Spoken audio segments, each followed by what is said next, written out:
Okay, I'd like to welcome all of you to another Pool Funding Co-Founders meeting, and I hope you guys feel like you're in the driver's seat because you are, especially if you come here live. You're definitely sitting in the driver's seat because we're going to come here together as, each with our own level of intelligence, and we have an opportunity to share, what we think is the best direction for us to head in together. I just got through playing a video that was produced just a day ago. I put that video together using AI. Okay, so AI is a powerful tool, and I use something called Video Gen. I've upped my subscription to $99 a month to be able to make videos using that, and it's got a limited number of credits to use. But I was running out of credits at the $30 level, so I ended up increasing it to $99 with that service. But I am not a coder. I am not an editor, but the AI does most of the work on this platform. It makes it someone like me as maybe a power user. That's what I am. I'm a power user and tapping into the power of AI to produce content for the YouTube channel that we're using for now, which by the way, I foresee using a more corporate one later, but for now, I'm just using my personal channel for now. And as things develop, I think we'll end up ending up with our own, uh, uh, you know, we'll call it a company channel at some point. So, um, this video, I kind of put it into a proper order, because I want everybody to think in a proper order of how do we present pool funding, okay? And so the order starts with product. And my aim, I hope all of you will join me on this aim. Can't compel you, but I hope, right? I hope to make it enticing enough that you guys will join me on the quest to create the best customizable AI agent platform in the world. Okay. And if we can become the best, then the money will follow it, right? That's automatic. So it's not going to start out as the best. I don't imagine that version one, what we roll out, is going to be like a shocker to anyone. It's probably going to be, something that makes phone calls and can do certain things that we want right away. But later on, we can keep adding to it and adding to it and make it better and refine it. And as the revenue comes in for it through R&D, we'll be able to just make it bigger and stronger, and your input will be very valuable. Okay. So leading off with products. So starts by kind of futurescaping into the year 2025, what it would be like to purchase an AI agent and then put it to work. And so that's where it starts. Next, an invitation to dollar cost average into our coins. This could be done daily. And in fact, we encourage that to happen. Although no one's being compelled to do anything. Everything's just an offer, and people then can consent and receive or not, right? So it kind of goes into that. And we already have achieved something that's price wise, we've gone beyond the price of Bitcoin, which that would surprise a lot of people. And I believe that will be back over the price of Bitcoin shortly. I don't think it's going to take long, and it's explained even in the video that the circulating supply is very limited, and so that's kind of a key component to having a high price, right? So a matter of supply and demand, right? So if you want a high price, then your supply should be short. There's multiple reasons we want the price to be high, but we'll take time on another video to explain that. But today, just know that there are definitely good reasons to have a very high price, and that's what we're shooting for. Not only that, we'd like to establish price stability at a high price. So that's something I'd like to see happen sooner than later, but that depends more on you than it does on me. So collectively, you guys will help make that true, and I hope to inspire you to take proper action. I'm going to spend time mostly on that point today. And then the video goes, well, hey, besides these passive ways to perhaps, bring in some income, we also have an opportunity for you to build something and come build with us. We have pools, and you can scale your way through the pools, and the opportunity is great. So very similar to what we talked about most of the time in pool funding over the last year, right? It's a way to start small, build big, and develop a small team. Small team can create wealth in pool funding. But what you may not know, I may not realize, especially with the redesign, that this is especially true now that we've made some massive changes into how we operate as pool funding. You know, um, the sustainability of us going long term, and just being resilient, um, is substantial, more substantial, I think, than you'll find in most other opportunities, because most opportunities, you absolutely have to have growth in order for them to keep on, going. But in the case of this, the way we're designed now, we could go for long periods of time with zero growth and still be operational. What do you guys think about that point right there? And I'm not trying to say that we don't want growth. What I'm saying is that we can have no growth and still be here. So what do you guys think about that? I It's think it's great. reassuring. Sounds good. Okay. Is it because of the products and services that are like a monthly recurring income kind of thing that we don't have to have the growth 100% of the time? Well, just think of centrally the opportunity, has such low expenses, right? That since and then with the redesign, we absolutely don't have to, centrally, there's no need to sell coin. You know what I'm saying? So see, if expenses are low and there's no need to sell coin, then we can just let it ride. Whatever is circulating, we let it ride, But ultimately, it's through growth that more coins are put into the market. Does that make sense? But it's not done because of something central. It's done something because of the collective is growing, right? But even as the collective grows, the dynamic of high price, short supply, and uh, um, and not that big of a need ever to sell coin.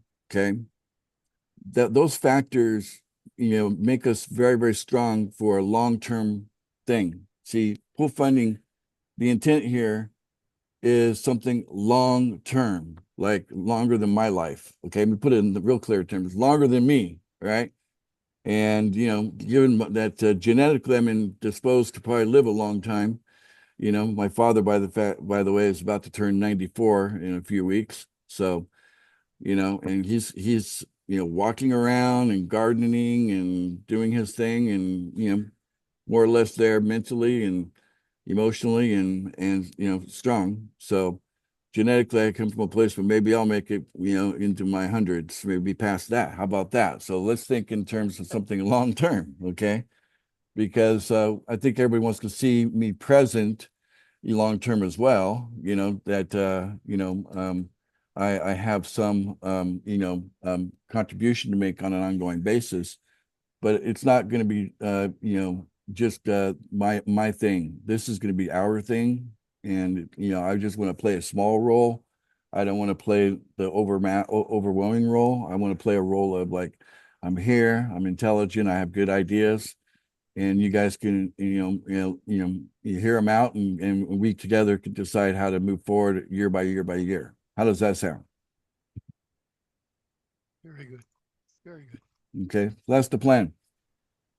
So that's what we want. Now, here's how you can contribute to the plan in a very positive way. Okay. And that is, value the USDT that you're receiving, and just have more of a sense of ownership on the coins that you're receiving. Okay. See, if those of you that are the builders, and those are the ones that show up to the meetings, and those are the ones that are tuning into this on YouTube, these are the builders, the would-be builders of pool funding. And so the message is for you. This message is for those that I know are going to listen. And that is, if we can develop a culture of hodling our coins, right? If that becomes like what drives us as builders, knowing that we can make an unlimited amount of millions upon millions in USDT with the way this thing is structured with our pools and the scalability of everything, if we put our energy there, then those people that look at this strictly as a passive way and they're only interested in what's going on with the coin values and they're happy to dollar cost averaging something that they can see that the culture is a HODL culture and that they may not be one of those hodlers. They're looking for opportunities to exit, right? So they're going to have profit taking opportunities. So and then it becomes attractive for those people that see this as something passive. Does that make sense, guys? So if the builders are more interested in USDT and know that they got plenty of it coming through building and not in a great need to sell, and then those that are coming in perhaps new and they don't have to recruit, they don't have to sell, they can accumulate coins and the market's going to determine the value of those coins 90 days from the time that they're getting them as they kind of participate at that level of dollar cost averaging every day. We appreciate them, the USDT that's coming from them. We're getting paid, right? We're getting paid. But if they know that you're not as interested in moving coins, selling them off, right? That you're just going to hodl and only if there's a need you may sell some, but hopefully no need will arise and hodling can be an ongoing thing. So I know it's going to be a challenge here what I'm doing today to kind of steer you guys in the direction of thinking hodling is the way to go, like long-term hodling, and let the opportunity for those that are not interested in building, let them experience the highs and lows of the coin and take profits from it as something that drives them. Some of you are traders and you have a great opportunity here, and there's nothing wrong with that. But if the majority of the builders are hodling, that's going to be really good.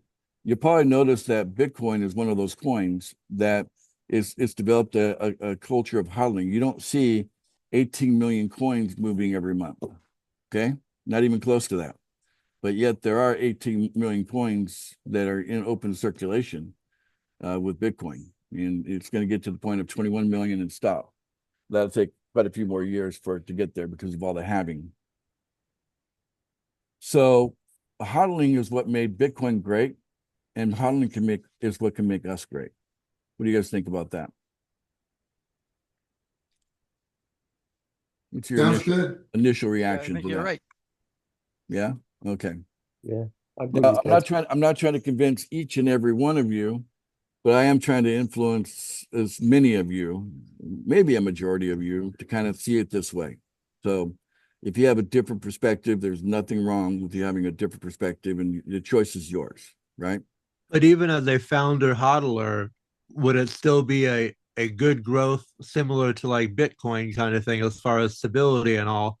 If people were, taking out, 10% a month or a certain percent a month or 1,000 a month or something like that. I mean, you're still hodling. Let's just say that's only a small percentage, or $100 or $1,000 or 10% a month. If you're still hodling way more than that, that could still be good, right? Yeah, I think each one has to make that choice as an individual because, if you want to sell 10% a month, that's fine for you to do. That's okay. And most likely you won't have like a real big impact on the price, bringing it down so much. But then again, for those that do bring the price down, what they're doing is creating a dip to buy, right? So then the traders come in and they buy up the dip. At some point, that flow will kick into place. You know what I'm saying? Where any sharp movements will be captured by those traders that are looking for the largest dips possible to capture, because they know that we're here long term. Okay. So each of you get a choice. I'm not trying to tell you that we all have to do the same thing. I just want to encourage you to value the USDT that you're receiving daily a little bit more than you value the coins that you're accumulating every day. Does that make sense? Look at it this way. If you got 10 people paying you every day, you're 10xing every day, aren't you? Right? At the market value, right? You're putting in and you're getting paid back 10 times, right? In USDT. And you didn't have to sell any coin, right? So value that. Value the That makes for awesomeness. Yeah, you're 10xing every day. If you got 20 people, you're 20xing every day, right? If you're buying a little and you're getting a lot, right? So it's just a matter of helping you guys like take the fog out of it all and kind of see things with crystal eyes. Like, whoa, look at this. USDT is powerful, right? And the cool thing about it is once it's in your wallet, you don't have to worry about what the price of it going to be tomorrow, right? Unless something really catastrophic happens to the US dollar or to Tether, which I don't expect, by the way, then we're fine. Nothing to worry about. So you can count on that what you have in there today is going to be there tomorrow, and you're going to be able to accumulate even more tomorrow. So that can keep people that are in the building category. And again, we're not looking for every member to be a builder, right? Some will, some won't. So what? And as I mentioned to you before, the way that we're structured with super low expenses, uh, very tight supply of coins in the market, very high prices on the coins already, given that they're going to probably go even much higher. I mean, were you guys surprised to see that PFI made it all the way to $4 million per coin? It got there. It's on the chart. It's undeniable, right? Could PFB do the same thing? Why not? Right? There's actually less PFB coins than there are PFI coins. If PFI could do it, obviously PFB could do it too. So when we talk about price targets and things like that, that's kind of like an exercise of, where we hope things will go, right? And then we do our best to line up everything so that it can happen, right? But we can't actually force it to happen. There's no such way to force markets to do anything, right? So things happen the way they happen. But we know that a tight supply has a definite impact on the price. We know that for sure, right?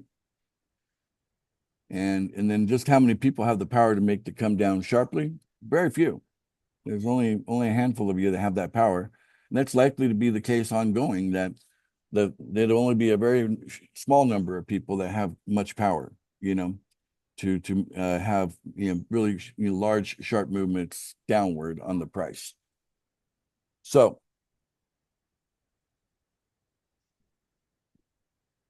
if we can embed the culture of hodling into our community and put our attention on building and receiving USDT, just stable, one USDT coin's always going to be worth one paper dollar, And yeah, there's some fees getting in and out from digital paper, right? But yeah, that's just true with everything in this world. So yeah, I think what will happen is that we'll find more and more creative ways to build value and why people would want to be a part of our community. Okay, I really think that's a value proposition, and I see that more now today than I ever have before. When I look at pool funding, when I first started out, I was just trying to solve a problem for humanity. I'm like, okay, humanity needs funds, man. They need funds daily. They need a lot of money. And their jobs are not secure. Um, Economics are, just too unpredictable to do things in a conventional, traditional way like we've done in the past. The whole, study hard, get good grades, get into university, get a degree, get a good paying job after that, and stick with it, and work on getting promoted and rising up, through some kind of a corporate ladder. Man, those days are gone, right? Show me one company left that can provide that. I don't know.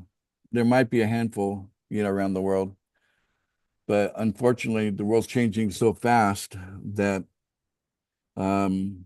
yeah, people need to wake up. But I was just trying to solve that, and I was looking, how can we fund? I was so focused on funding And so the original design of pool funding was kind of built around the idea of providing funding. But you guys kept coming back to me looking for an opportunity with an income. And so I think that's where we're going, and I've learned from you that I need to see things in a more broader way. And then maybe as we bounce back and forth between each other as co-founders, um, we come up with the best solution for all, and humanity will embrace what we're doing, and it'll be legit, and everything's straight up, and nobody has anything really serious to be concerned about associating with us. That sound good? Sounds good. Yes. All right, good deal. Sounds good. So when you're talking to people, think about what you're gonna say to them to get their attention. You know what I'm saying? How do you open the conversation? It turns out that I guess a lot of people didn't have much success with, hey, would you like to get some funding you don't have to pay back? All right, so let's set that one aside and let's see if we can come up with something better. It's like maybe say something like, I'm excited about AI and how it's going to help me make some money. You know, do you think that'd be a better thing to say at this point? What do you guys think? That would be a good thing, but I also think that funding that has 0% interest or something is also probably pretty good. I haven't tried it yet, but I mean, it sounds like it might be good. Interest Yeah, is out of control. I just want to avoid tripping any regulatory wires. Crafting language is super important. So, yeah, when you talk about 0% interest, I think you're going to hit a wire or two on that one, right?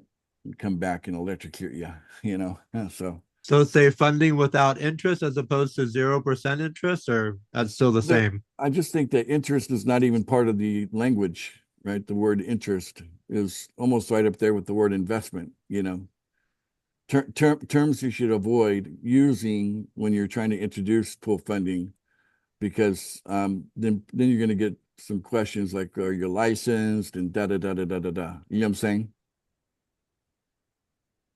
Yes. And we don't want to be in that category, do we?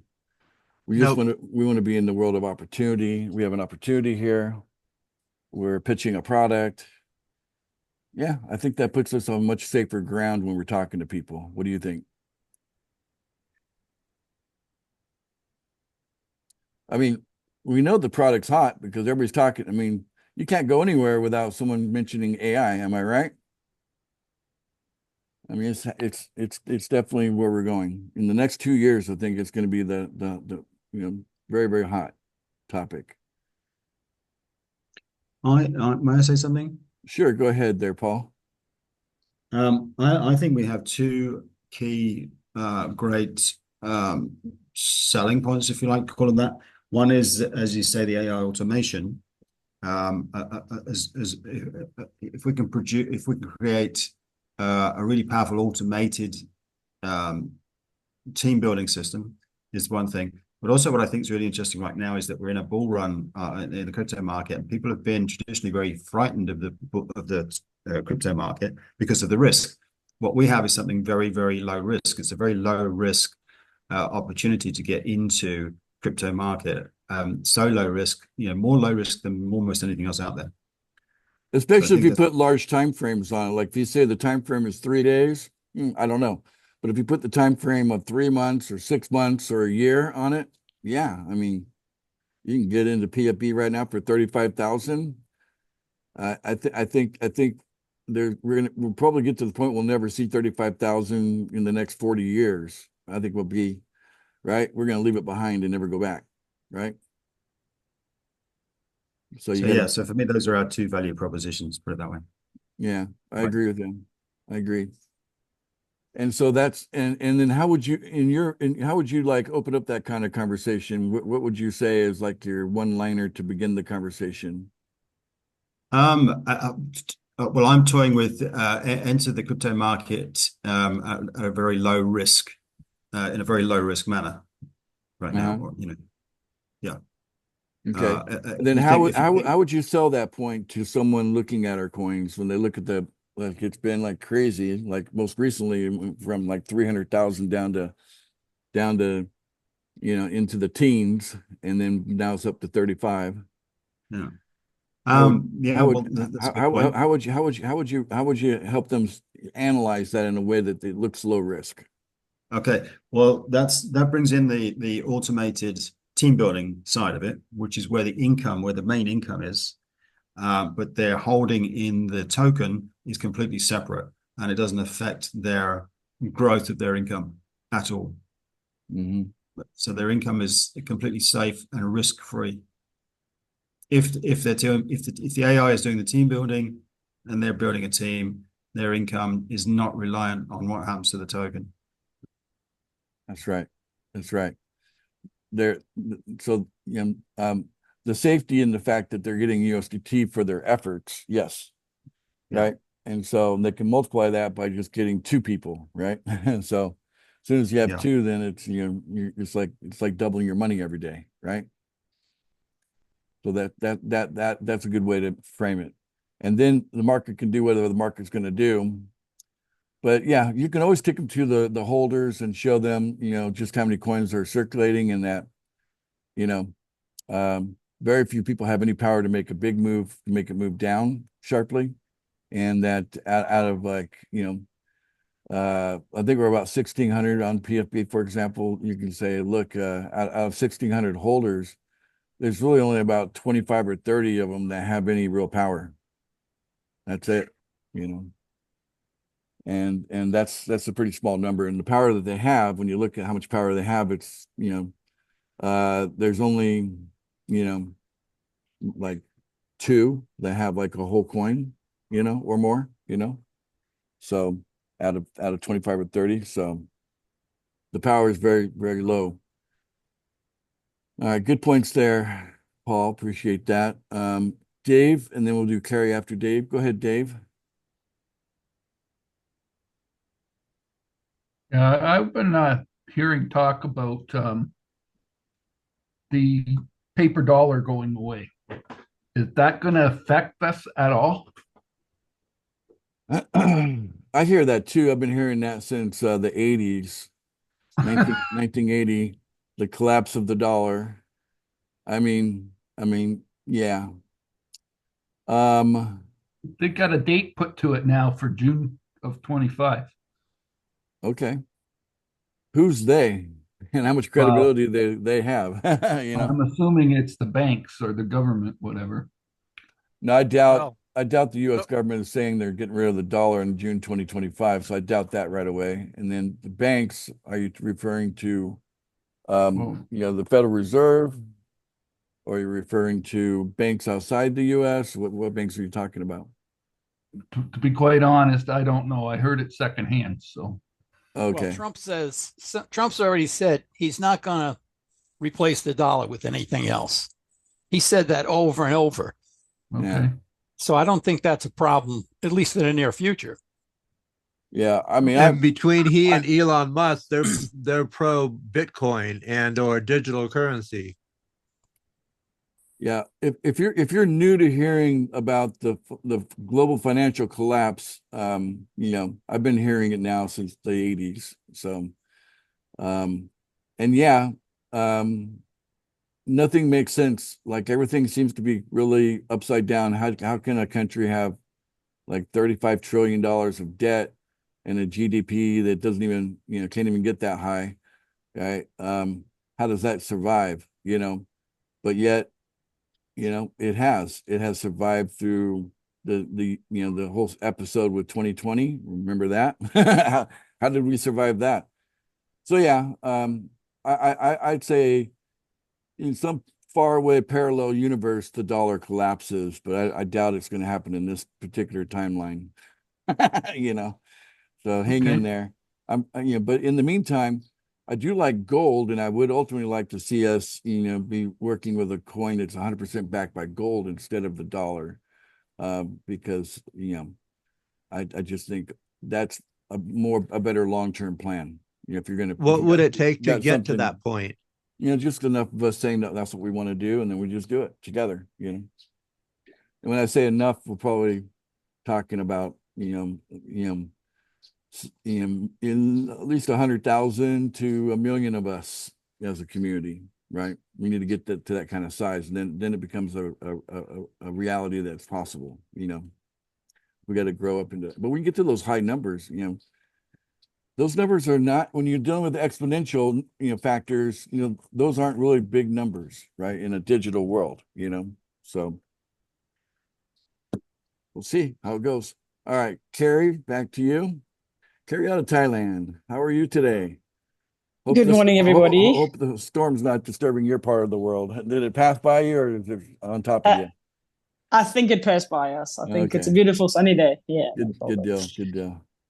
I'd just like to touch on what Paul said. I think it's a fantastic approach, and maybe it's an idea.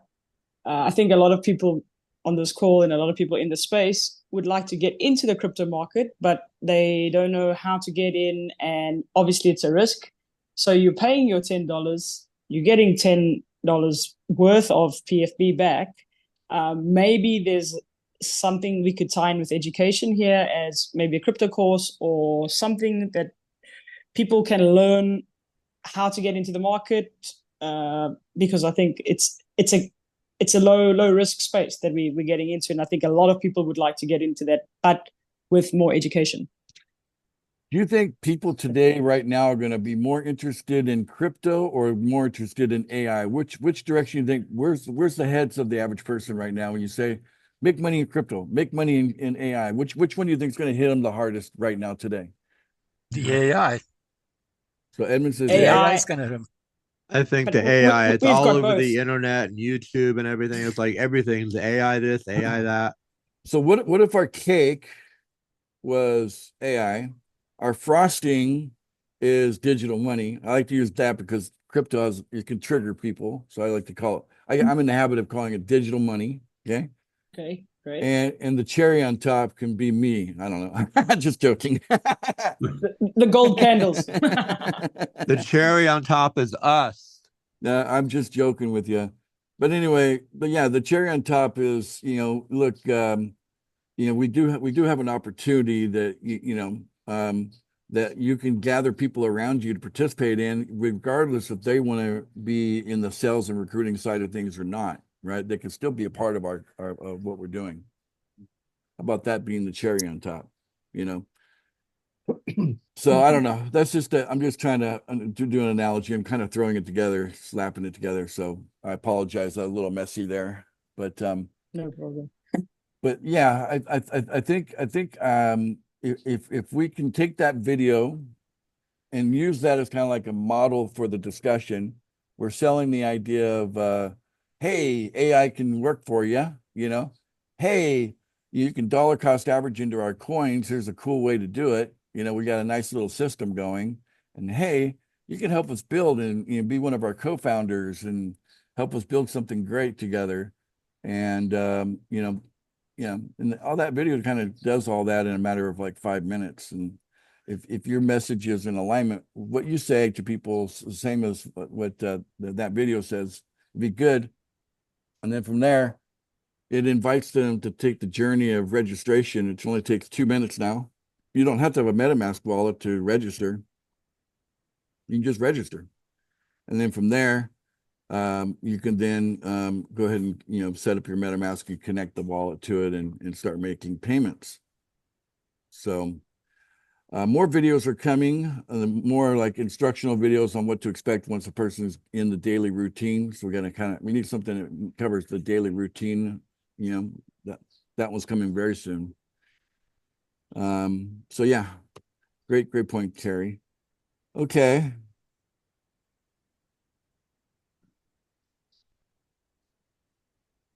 All right. I'm just reading a comment in the chat, but yeah, I'm aware of that. Okay, so back to you, Paul. Yes, I thought I'd just kind of reinforce that point, or only that we basically have got two audiences that we are appealing to. We've got the team builders for whom the AI is going to be their main point of interest, and then we've got the passive income people for whom the AI is going to be pretty much meaningless unless they can flick a switch and let it do its thing. For Yeah. them, the interest is going to be something else. For me, I'm seeing perhaps that their interest will be in the fact that they can have a very low risk entry to the crypto market. So that's how I see things. So just to reinforce my viewpoint from that perspective. I got a question for the group here regarding that. How many of you are already educated on the concept of dollar cost averaging? Just a, yes or no. Let me just kind of see what you guys say out loud. Yes or no. Let's see what you Yes. guys. No. Yes. Yes, but I wouldn't be Yes. able to explain it. No. All right, let me share my screen. I heard enough no's that I do want to help them. So let me refresh this. Only one, which for most things is not a big deal. For example, watching a video. But if you want to do some cool things like, I don't know, web scraping. So here I am in 2025, and I finally took hundreds of thousands of dollars per coin. Let me find the image here.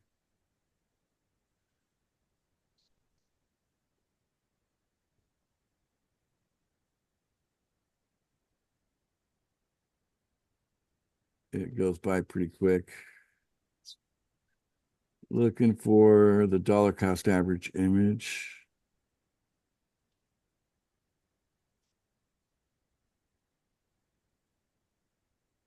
Where did I put? Oh, there it is, right there. These coins on the open market, buying. Okay, it's right before that. Market, buying low. Super close. Okay, there we go. Okay, see the dotted line? Everybody understands how average works, right? The dotted line represents average price, right? Because you got some prices down here that are below the dotted line. Here's some more that are below the dotted line over here. Okay. But over here you have pricing that's above the dotted line. But when you add up all the prices and then divide it by the number that I don't know, there might be 10 references of buying,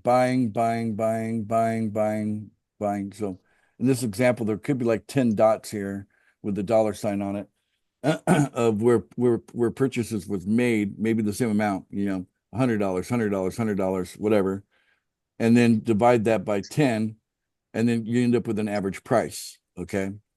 So that tells you that you want to sell above the average price. So if your average price is here, you wouldn't want to sell down here, right? Because that'd be selling for a loss on dollar cost averaging. But if you sell above the average, then you're coming out ahead, even though there's a couple maybe here and here. Maybe these things are a little bit higher. You purchased a little bit higher in those two instances, you still come out ahead. The idea of dollar cost averaging is a strategy to come out ahead on something that's got movement or got volatility, right? And digital money is very volatile, especially our coins are very volatile, right? So when you're looking to take profits, you want to take profits above the average price that you were buying at. Okay. And so basically the bottom line here is time. So this is the measurement of time passing. Every unit you see here, that's a unit of time. Okay. So as time passes and you make purchases, now in the case of what we like people to do, we want them to make a purchase daily,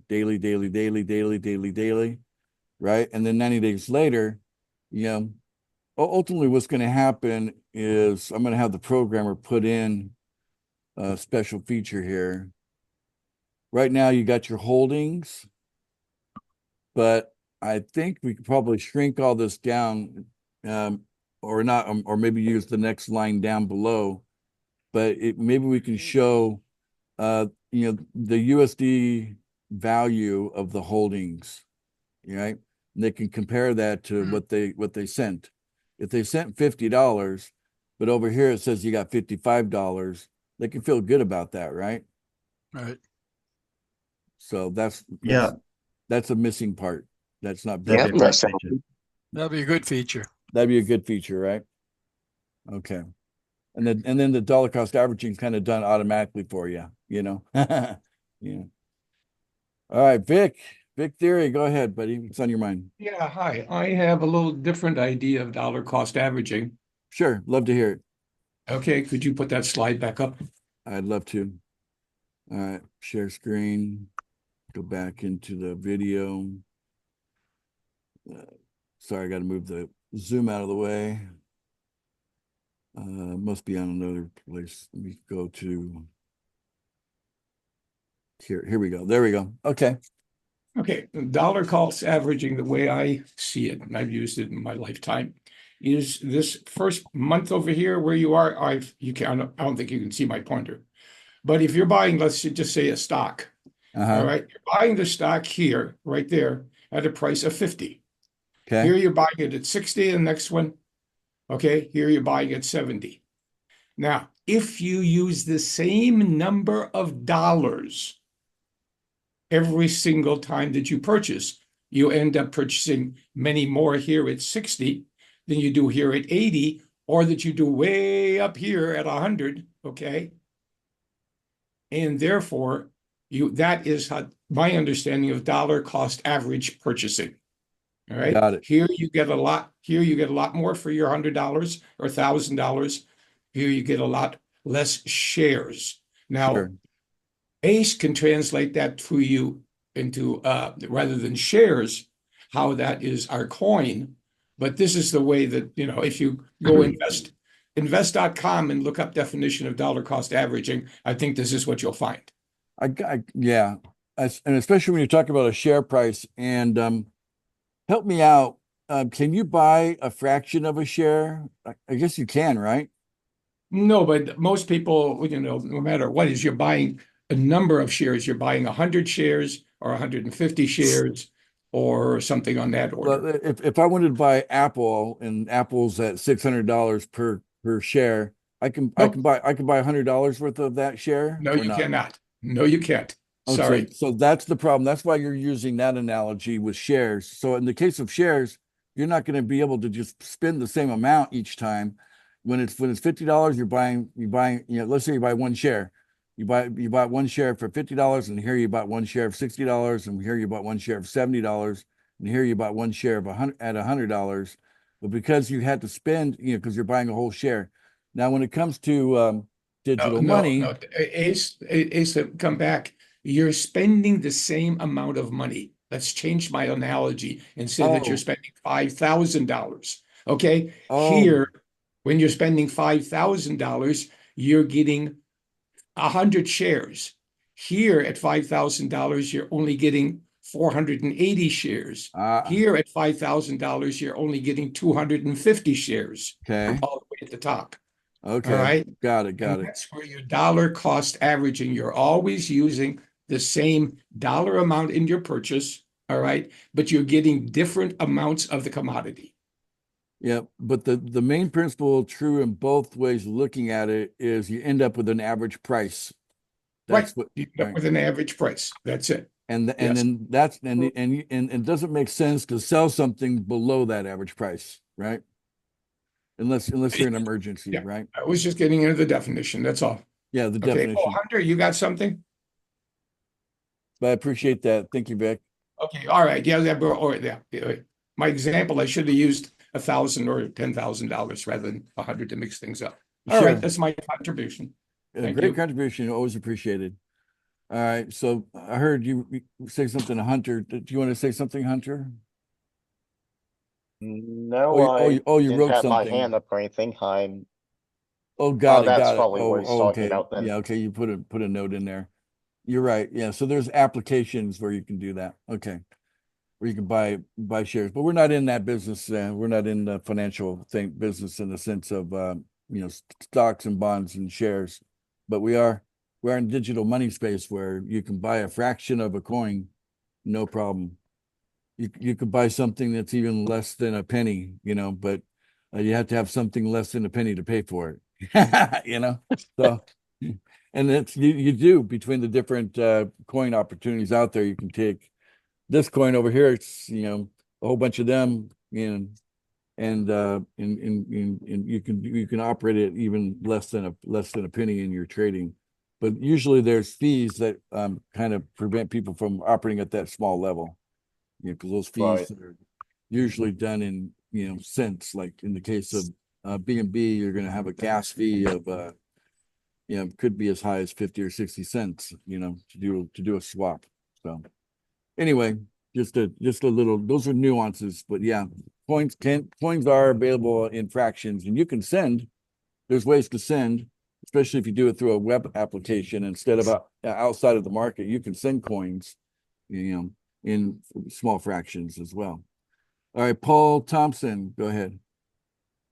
Yeah, I simply use Bitcoin as an example to describe dollar cost averaging, in the sense that, you know, Bitcoin started out at pennies. It's gone up in price. It's gone to crazy heights. It's gone down again to crazy lows, and up again and down again. But overall, the overall trend is upwards. And so your value of your asset is increasing over time, even though it may go through lumps and bumps on the way. It's the general trend is upwards. And they've succeeded at creating a HODL community, right? So because of that reason, long term, if your scope is long term, then you're going to come out ahead, you know, on something in the digital money space, like with Bitcoin as an example of that. Yeah, I mean, I've actually met a number of people, not just one or two, but I've met a number of people that were invited to buy Bitcoin when it was 10 cents per coin, and all of them didn't. You know, everybody I've met, none of them bought it 10 cents, but they were offered it. I remember when someone was trying to tell me to buy Bitcoin when it was 10 cents, and how they always go back to kicking themselves like they wish they had bought $100 worth at least. You know, imagine now. Yeah. What was the price that you bought it at when you found out about it years ago that you keep talking about? The first time I bought it was at $600, and then it went down to $150, and then it shot back up over 1,000. Yeah, back in 2013. So that one of the biggest holders of Bitcoin is a gentleman called Michael Saylor, through his company, investment company, and he never ever sells Bitcoin. He just buys more and more accumulates. And more. Yeah. Yep. And so he's sucking up the supply, right? Which is good for all hodlers, right? Anybody holding on to Bitcoin, they love Michael Saylor. Keep on buying, Michael Saylor.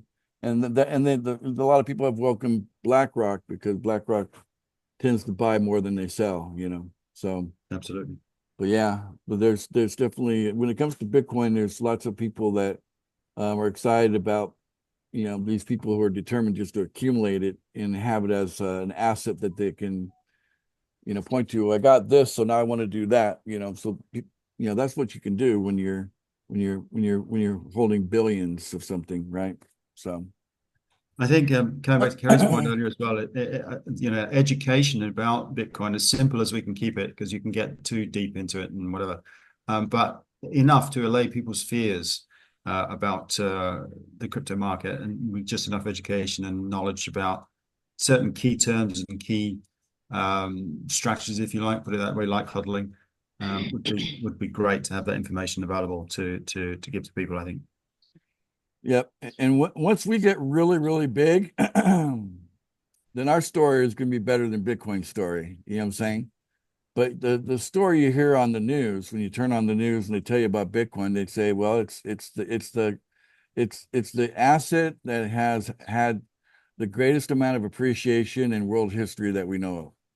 There's never been an asset that's had so much appreciation in, you know, relatively a short time, less than 20 years, right? Less than 15, I think, still, you know. But nothing has done what Bitcoin has done ever, you know, never been anything that's done that in the form of an asset. But then there's still the debate, is it an asset? So there's still people that think it's vapor, it's